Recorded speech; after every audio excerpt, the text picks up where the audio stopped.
Good morning. Welcome mo naman sa ating panibagong video guys. Dito ako ngayon guys sa may area ng Dampalit, Malabon.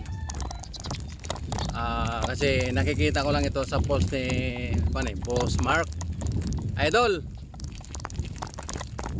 enjoy sa mga ride at RS palagi.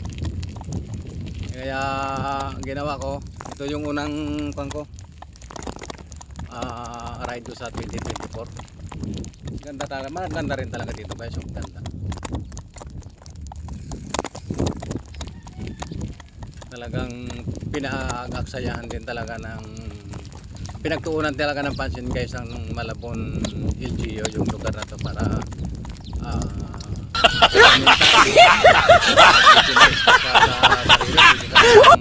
magwan dito magpangin-hangin. Siguro pag linggo dito guys, ang dami nagpupunta. Oh my God! Siguro ng mga bikers. Ay, shoutout pala kay Boss Henry Vlogs, shoutout sa'yo. Boss Henry Vlogs, shoutout sa'yo.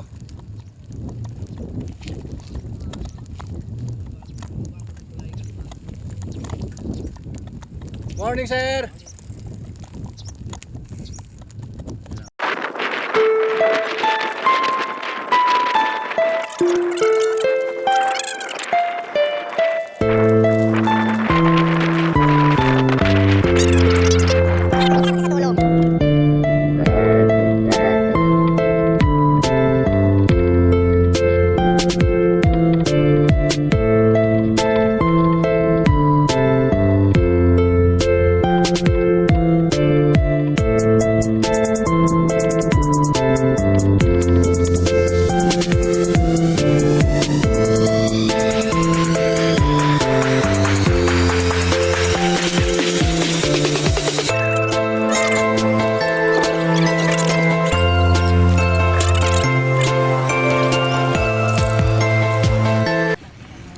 Guys, dito din pala sa may Dampalit, Malabon, may mga nagtitinda din pala dito sa gilid ng kalsada na titinda ng kape. Kung gusto mong magpahinga, pwede ka magkape rito sa gilid ng kalsada guys, sa may Dampalit.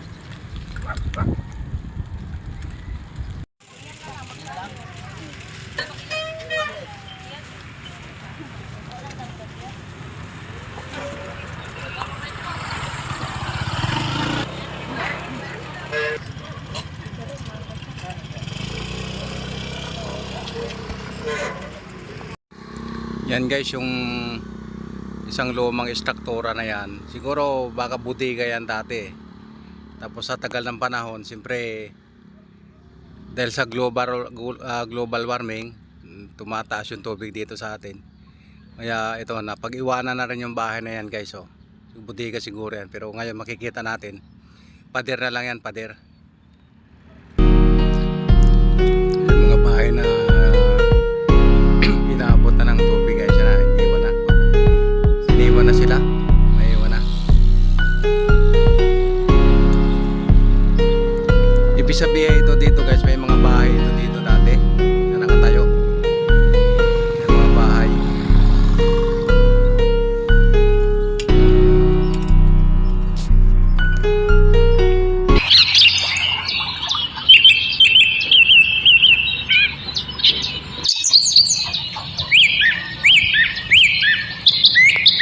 Yan guys, yung lumang bahay na yan guys, lumubog na dahil sa pagbabago ng panahon. Lumubog na yung bahay na yan. Isa ko na guys, nakalutang na lang siya sa tubig, dagat.